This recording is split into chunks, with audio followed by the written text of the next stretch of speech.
Għal-Prim Ministru Joseph Muscat id-dibattitu fuq it-tibdil fil-Kostituzzjoni jista' jibda immedjatament kemm il-darba l-kap tal-Oppożizzjoni ineħħi ir-riservi tiegħu. Imma ħanejt ħanitfa' stedina lill-kap tal-Oppożizzjoni. Ħafna mill-affarijiet li qiegħed jgħid huma affarijiet li huma f'qafas tal-Kostituzzjoni. Jgħidu l-kap tal-Oppożizzjoni jekk huwa serju f'dak li qiegħed jipproponi bil-ġimgħa d-dieħla stess jekk irid. Min għada stess jekk irid. Nibdew nlaqgħu il-Konvenzjoni Kostituzzjonali biex dak li qed jipproponi hu u ħafna idejat li għandna aħna indaħluhom minn issa stess pajjiżna.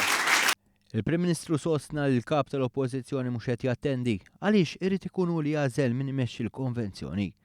Tenna li din hija stedina miftuħa li turi l-Gvern huwa li lest jaħdem mal-Oppożizzjoni biex tinbidel il-Kostituzzjoni.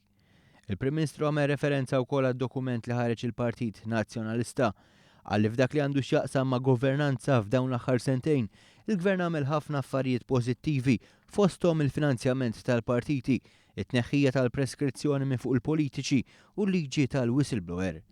Il-Prim Ministru fakkar kif numru mill-proposti tal-Oppożizzjoni huma affarijiet li diġà isiru jew ser ikunu implementati fi żmien li ġej fosthom il-Kummissarju tal-Standards.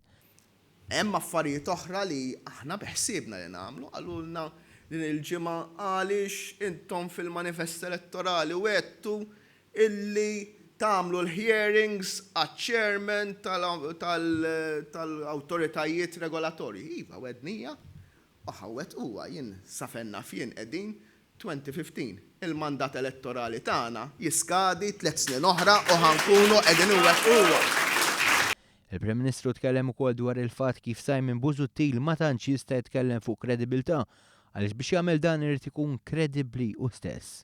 Fid-diskors tiegħu, il-Prim Ministru suġġerixxa żewġ punti il-kap tal-Oppożizzjoni għandu jimplementa sabiex hu d-deputati tiegħu ikunu aktar kredibbli.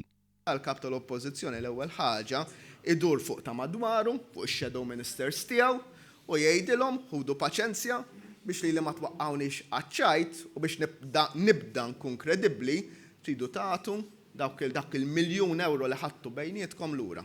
It-tieni ħaġa forsi iktar faċli. Jgħid id-deputati tiegħu li huma impjegati mal-Gvern biex jieħdu paċenzja u jibdew jidħlu għax-xogħol.